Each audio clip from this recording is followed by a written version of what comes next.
আজকে আপনি ঘরে 1/2 লিটার গরুর দুধ আর 4টা দেশি মুরগির আন্ডা দিয়া নরম তুলতুল্লা একটা পুডিং রেসিপি বানায়া দেহামু। তো আপারা আপনারা আজারে থাইক্কা বইয়া না থাইক্কা এই পুডিং বানানোর রেসিপিটার একটু ফলো করুন। এরকম মজাদার পুডিং বানানোর রেসিপি যদি জামাইর একটু বানায়া খাওয়ান, জামাই কিন্তু একটু ভালোবাসবো বেশি। তো আসসালামু আলাইকুম আমার প্রিয় ভাই ও বোনেরা। আপনারা বেক্কেই কেমন আছুন? আশা করি আপনারা বেক্কেই অনেক ভালো আছুন। আপনাগো বেক্কের দয়া আল্লাহর রহমতে আমি অনেক ভালো আছি। তো আজকে আপনাগরে কিন্তু আমি পুডিং রেসিপি দেখামু।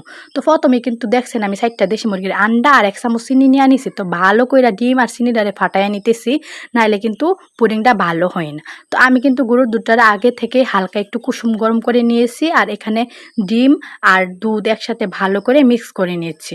আর দুধ গরম দেওয়ার আগে কিন্তু আমি ক্যারামেলটাকেও করে নিয়েছি, কারণ ক্যারামেলটা পাত্রের মধ্যে সেট করতে বসিয়ে দিয়েছি।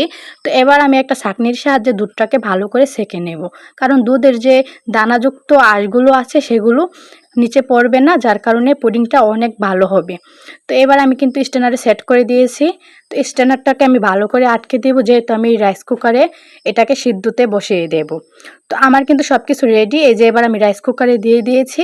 তো আমি আধা ঘন্টার জন্য রাইস কুকারের ভিতরে দিয়ে দিলাম। আলহামদুলিল্লাহ, মাশাল্লাহ, দেখেন আমার পুডিংটা কত সুন্দর হয়েছে। শুধু দেখতে না, খেতে আলহামদুলিল্লাহ অনেক অনেক মজার হয়েছে। পুডিং কিন্তু শুধু খেতে যে মজার তা না, আমাদের স্বাস্থ্যের জন্য কিন্তু অনেক ভালো, কারণ ডিম আর দুধ কিন্তু আমাদের স্বাস্থ্যের জন্য খুবই উপকারী।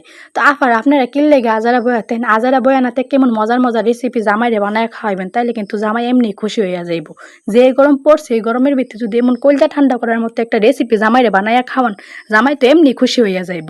তো যাই হোক, আপনারা বেক্কেই ভালো থাকেন। আল্লাহ হাফেজ।